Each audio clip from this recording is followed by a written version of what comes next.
हर हर महादेव दोस्तों। जय सनातन, जय हिंद। दोस्तों स्वागत है एक और नई वीडियो में। दोस्तों आज की वीडियो का टॉपिक है विधानसभा में फिर भड़के योगी। तो चलिए बिना देर किए आज की वीडियो को शुरू करते हैं। Let's start. अध्यक्ष महोदय, माननीय सदस्य लालजी वर्मा जी ने बहुत महत्वपूर्ण विषय उठाया है और ये महत्वपूर्ण इसलिए बन जाता है कि सामान्य बीमारियों का भी इलाज अस्पतालों में नहीं है और जिस तरह की सूचनाएं हर दिन मिलती हैं और अस्पतालों की जो तस्वीरें देखने को अखबार में मिलती हैं, बड़ा दुख होता है कि आपकी पार्टी के नेता,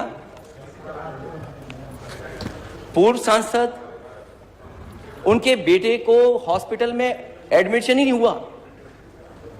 वो एक अस्पताल से दूसरे अस्पताल और दूसरे अस्पताल के बाद सबसे प्रीमियर हॉस्पिटल या सबसे प्रेस्टिजियस इंस्टीट्यूशन में गए और स्ट्रेचर पे पड़ा रहा उनका बेटा, उसकी जान चली गई। अध्यक्ष महोदय, सरकार ने क्या किया? सरकार अगर जिम्मेदारी समझती तो क्या माननीय सदस्यों की कमेटी नहीं बन सकती थी? जो यहां माननीय सदस्य जीते हुए लोग हैं, ये जो सदन में बैठे, क्या इनकी कमेटी बनकर के नहीं देख सकती थी? यही नहीं, एम्बुलेंस का इंतजार करिए। आप एम्बुलेंस बुलाना चाहते हैं, एम्बुलेंस नहीं आएगी आपके पास। कहो एम्बुलेंस में जान चली जाए। और अगर अस्पताल पहुंच गए तो स्ट्रेचर नहीं है, लोग अपने कंधों में, गोदी में रख करके या परिवार के दो सदस्य लेकर के जा रहे हैं। यह स्थिति है। और अस्पताल में बेड नहीं, दो भर्ती थे जिस समय डेंगू अपने पीक पे, जब डेंगू था तो अस्पतालों में एक बेड पर दो मरीज थे, राजधानी में थे। और अगर राजधानी में यह स्थिति है तो दूसरी जगह क्या स्थिति होगी प्रदेश के किस दूसरे कोने में? जो कहां घूमे, कहां जाए मरीज?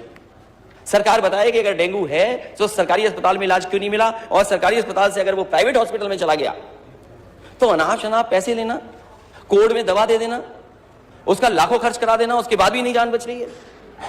और ये केवल एक जगह की सूचना नहीं है, पूरे प्रदेश में माननीय सदस्य यहां बैठे होंगे, उनके पास सूचियां हैं उनके क्षेत्रों की कि किन लोगों की डेंगू बीमारी से जान गई है।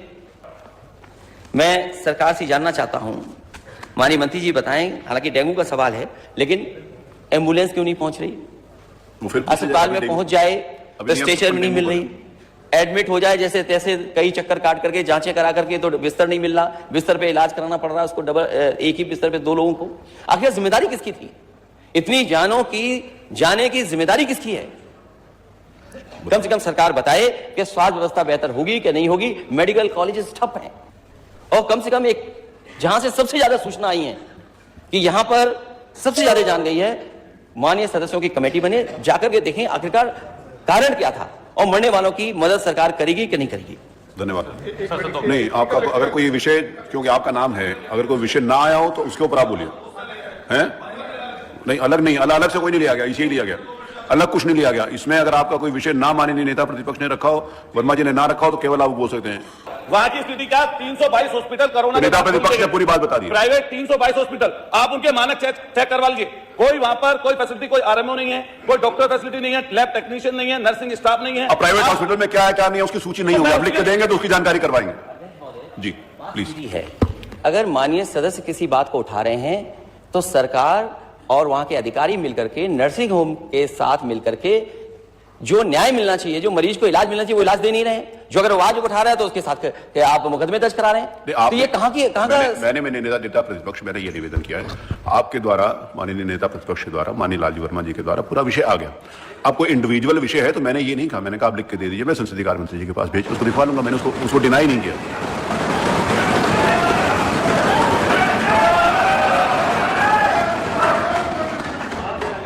जैसा प्रश्न होगा वैसे ही उत्तर भी आ रहा है। भाई साहब, योगी जी का तो एकदम ऐसे जवाब ऐसे आता है भाई, ऐसे शांति सुनिए। प्रश्न ही उल्टा था तो उस उल्टे प्रश्न को सही करने का प्रयास हुआ है। और अभी तो आपने आधा ही उत्तर सुना है, पूरा सुनेंगे तो संभवतः पिछला इतिहास याद आने लग जाएगा। महोदय, माननीय सदस्य ने बहुत महत्वपूर्ण मुद्दे की ओर ध्यान आकर्षित किया है और सरकार इसको लेकर के पहले से ही अवेयर थी। अंतर विभागीय समन्वय से संचारी रोग नियंत्रण के लिए आपने केवल डेंगू की बात की है। जब वेक्टर बॉर्न डिजीज की हम बात करते हैं तो केवल डेंगू उसमें नहीं आता है। वर्मा जी, आप तो चिकित्सा शिक्षा के मंत्री रहे हैं ना, तो केवल डेंगू नहीं आता उसमें, मलेरिया भी है, चिकनगुनिया भी है, कालाजार भी है। इन सभी से संबंधित वेक्टर बॉर्न डिजीज हो या फिर वाटर बॉर्न, जल जनित हो या फिर विषाणु जनित कोई भी बीमारी हो, इनके उपचार के लिए सरकार के स्तर पर एक समन्वित प्रयास किया गया है। और उस समन्वित प्रयास को ही हम लोगों ने संचारी रोग नियंत्रण का एक विशेष अभियान, वर्ष में 3 बार चलता है कार्यक्रम, जिसमें पहले 15 दिन संचारी रोग के लिए अवेयरनेस के साथ साथ अंतर विभागीय समन्वय से स्वास्थ्य विभाग नोडल विभाग होने के नाते सभी अन्य विभागों के साथ समन्वय के माध्यम से इन कार्यक्रमों को नियंत्रित करता है। इसके बाद डोर टू डोर जाकर के दस्तक अभियान के माध्यम से कहीं भी कोई व्यक्ति जो बुखार से पीड़ित है, उस व्यक्ति को नजदीक के स्वास्थ्य केंद्र में उपचार की सुविधा दिलाने की व्यवस्था करना। उत्तर प्रदेश 25 करोड़ की आबादी का राज्य है और स्वाभाविक रूप से अलग अलग क्लाइमेटिक जोन होने के नाते अलग अलग क्षेत्र में अलग अलग प्रकार की बीमारियां देखने को मिलती हैं। जैसे आप ईस्टर्न यूपी से चलकर के नेपाल की तराई से लेकर के सहारनपुर तक देखेंगे तो इंसेफ्लाइटिस से पूरा क्षेत्र प्रभावित था। अगर आप बरेली और बदायूं और उसके आसपास के क्षेत्र को देखेंगे तो ये क्षेत्र मलेरिया से ज्यादा संक्रमित रहता था। वाराणसी से लेकर के प्रयागराज, लखनऊ, कानपुर होते हुए अगर आप फिरोजाबाद, आगरा तक पहुंचेंगे तो ये पूरा क्षेत्र डेंगू से प्रभावित है। अगर बुंदेलखंड क्षेत्र में अगर आप देखेंगे तो ये क्षेत्र चिकनगुनिया से प्रभावित है।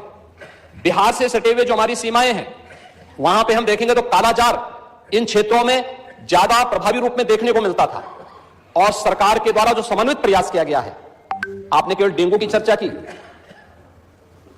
बीमारी डेंगू पूरी तरह नियंत्रण में है और सरकार के द्वारा समय पर उठाए गए कदमों का परिणाम था। एक प्रकार का फ्लू हो गया है, फ्लू है, आता है, इसका एक अपना एक साइकिल इसका होता है। लेकिन मुझे आश्चर्य होता है कि जो सदस्य यहां पे प्रश्न उठा रहे थे, एक बहुत सीनियर सदस्य हैं, वो तो जब चिल्ला रहे थे तो मुझे उनके स्वास्थ्य की भी चिंता हो रही थी, रविदास मल्होत्रा जी की। उसको आपने जो बात कही है वह ब्लड ट्रिप नहीं था, उसको प्लेटलेट्स कहते हैं, ठीक है ना, प्लेटलेट्स कहते हैं। और वह पर्याप्त मात्रा में हर जनपद में आज के दिन पे उपलब्ध है। ब्लड सेपरेटर यूनिट, पहले होता क्या था कि हम होल ब्लड चढ़ाते थे। हर एक पेशेंट पे होल ब्लड की आवश्यकता नहीं, खासतौर पर वायरल जनित तो ये बीमारियां होती हैं जिसमें डेंगू है या बहुत सारे ऐसे वायरस आते हैं जो प्लेटलेट्स काउंट को कम करती हैं। उन स्थितियों में प्लेटलेट्स की अतिरिक्त आपूर्ति के लिए उस व्यक्ति को उसको बाहर से चढ़ानी पड़ती है। इसके लिए हर जनपद में ब्लड सेपरेटर यूनिट दी जा चुकी है, वे काम करनी शुरू की है। वहां पे हर जगह सरकार के स्तर पर बेहतर प्रयास हुआ है। और जहां तक नेता प्रतिपक्ष के द्वारा यह कहा जाना कि साहब प्राइवेट हॉस्पिटल में, याद रखना डबल इंजन की सरकार है, ये केवल बोलती नहीं करके दिखाती भी है। प्रदेश के अंदर 10 करोड़ लोगों को आयुष्मान भारत और मुख्यमंत्री जन आरोग्य योजना के अंतर्गत 5 लाख रुपए सालाना स्वास्थ्य बीमा का कवर भी ये सरकार उपलब्ध करा रही है। और किसी भी इम्पैनल्ड हॉस्पिटल में, वह सरकारी हो, सरकारी में सारी सुविधाएं फ्री में है, लेकिन किसी भी प्राइवेट हॉस्पिटल में जाता है तो वहां वे सुविधाएं मिल रही हैं। और ये पूरा सदन गवाह है कि हर माननीय सदस्य को इस सदन के द्वारा अपनी निधि से ही 25 लाख रुपए सालाना देने का अधिकार दिया गया है। और यही नहीं, मुख्यमंत्री राहत कोष से हम चेहरा देख करके पैसा नहीं देते हैं। कोई भी व्यक्ति जो भी आवेदन करता है, कोई भी पीड़ित हो, उसकी जाति, उसका मत, उसका मजहब नहीं देखा जाता है, बल्कि वो पीड़ित राज्य का नागरिक है। उसको प्रदेश में, देश में या दुनिया में जहां कहीं अच्छी स्वास्थ्य की सुविधा मिलती है और सुविधा के लिए मुख्यमंत्री राहत कोष से भी हम पैसा देने में कोई कोताही, तमाम मान्य सदस्य विपक्ष में बैठे हुए हैं, वो हर व्यक्ति इस बात को कह सकता है। उनके प्रस्ताव आते हैं बिना किसी भेदभाव के, हमने उसके लिए भी धनराशि उपलब्ध कराई है। आयुष्मान भारत और मुख्यमंत्री जन आरोग्य योजना भी है। हम आभारी आदरणीय प्रधानमंत्री जी के, जिन्होंने आयुष्मान भारत जैसी योजना दी जिसमें हर गरीब से गरीब व्यक्ति भी आज अपना उपचार किसी भी अच्छे कॉर्पोरेट हॉस्पिटल में भी करा सकता है और देश में भी करा सकता है, दुनिया में भी कहीं करा सकता है। हर वर्ष की सुविधा उसको मिली है। मुख्यमंत्री जन आरोग्य योजना की सुविधा भी उसे दी गई है। इसके अलावा माननीय विधायकों को भी 25 लाख रुपए तक खर्च करने का अधिकार दिया गया है और इसके साथ ही मुख्यमंत्री राहत कोष भी उसके लिए उपलब्ध है। इसलिए समस्या केवल इस बात की नहीं कि हम समस्या के समाधान की ओर जाएं, समस्या केवल हर मुद्दे का राजनीतिकरण करके समाज में अव्यवस्था पैदा करना, लोगों में असंतोष पैदा करने का जो कुत्सित प्रयास किया जाता है, वो तो कोरोना कालखंड में भी लोगों ने देख लिया था, जब आप लोग बहका रहे थे लोगों को कि वैक्सीन मत लगाना, ये मोदी वैक्सीन है, और लोगों को गुमराह कर रहे थे। परिणाम क्या है? मोदी जी के शासनकाल में, उनके मार्गदर्शन में, हमारे वैज्ञानिकों के द्वारा बनाई गई दोनों वैक्सीन दुनिया की सबसे प्रभावी वैक्सीन है। दुनिया के अंदर तमाम देशों में कोरोना महामारी के मामले बढ़ते हुए दिखाई दे रहे हैं। भारत में कोरोना कंट्रोल है और उत्तर प्रदेश में भी पूरी तरह नियंत्रण में है, कहीं कोई समस्या नहीं है। सरकार आपके द्वारा उठाए गए मुद्दों पर पूरी तरह सतर्क है और अब तो इसके मामले वैसे भी समाप्ति की ओर है। बरसात के समय जल जमाव वाले क्षेत्रों में, अन्य क्षेत्रों में इस प्रकार की बातें देखने को मिलती हैं। ये केवल डेंगू के मामले नहीं होते, इंसेफ्लाइटिस के भी मामले होते हैं, मलेरिया भी होता है, कालाजार भी होता है, चिकनगुनिया भी होता है। तो आपकी जानकारी के लिए, हो सकता है कि काफी दिन हो गए मंत्री पद से हटे हुए, तो आप भूल गए होंगे, तो आपके संज्ञान में लाने के लिए हमने दिया था। इधर रहते तो हो सकता है कि कुछ लॉलीपॉप मिल भी जाता, लेकिन वहां रहकर के आपको कभी नहीं मिलना है। मैंने माननीय नेता प्रतिपक्ष को सुना, माननीय राजीव वर्मा जी को सुना, माननीय मंत्री जी को सुना। ये नियम 56 के अंतर्गत नहीं था। अध्यक्ष महोदय, अगली सूचना। महोदय, माननीय नेता सदन की मैंने बात सुनी और वो लगा कि थोड़ी देर के लिए लगा कि वो MBBS डिग्री हासिल किए हुए हैं, डॉक्टर लगे। वेक्टर बॉर्न डिजीजेस के बारे में उन्होंने चर्चा की। मैं केवल 2 घटनाएं बताना चाहता हूं राजधानी लखनऊ की और इनकी सरकार की नाकामी, इनके हॉस्पिटल्स की व्यवस्था, डॉक्टर्स का इंतजाम। एक पूर्व सांसद, वो भी भारतीय जनता पार्टी के, भारतीय जनता पार्टी पूरी, तो भारतीय जनता पार्टी के, वो हमारे दल के नहीं, पूर्व सांसद भारतीय जनता पार्टी के, वो अपने बेटे को लेकर के आते हैं। उनके बेटे को यह जानकारी मिलती है कि इसका इलाज अगर जल्दी नहीं हुआ तो जान नहीं बचेगी। वो एक अस्पताल से दूसरे अस्पताल भागे और इलाज के लिए वो एडमिट नहीं करा पाए और उनके बच्चे की जान चली गई। इसका जवाब क्या है डबल इंजन की सरकार के पास? और दूसरा, PGI से लोहिया संस्थान KGMU 9 घंटे एम्बुलेंस में बच्चा बना रहा, 9 घंटे, और उसकी जान नहीं बची। ये डबल इंजन की सरकार। ये सरकारी संस्थाओं को इसलिए नहीं मजबूत कर रहे हैं क्योंकि ये प्राइवेट संस्थाओं को बढ़ावा देना चाहते हैं। आज पूरे उत्तर प्रदेश में सरकारी संस्थाओं में गरीब का इलाज नहीं है। अगर ये सरकार बताए, इतने दावे कर रही है सरकार, ये सरकार बताए कि एक जिला अस्पताल बनाया हो जहां पर गरीब का इलाज हो रहा हो, एक जिला अस्पताल, ठीक, एक जिला अस्पताल जहां गरीब को पर्याप्त इलाज मिल जा रहा हो, वो बनाया इस सरकार ने, तो हमें बताया। जिला अस्पताल एक ही होता है। दोस्तों कैसी लगी वीडियो और देखा आपने किस तरह से जो है गुमराह करते हैं एक। तो दोस्तों देखिए, विपक्ष को इतना भी मालूम नहीं है कि जिला अस्पताल हर जिले में एक ही होता है, वो 2 नहीं हो सकते, वो एक ही जिला अस्पताल रहता है। वो भी इन्हें स्पीकर को बताना पड़ा।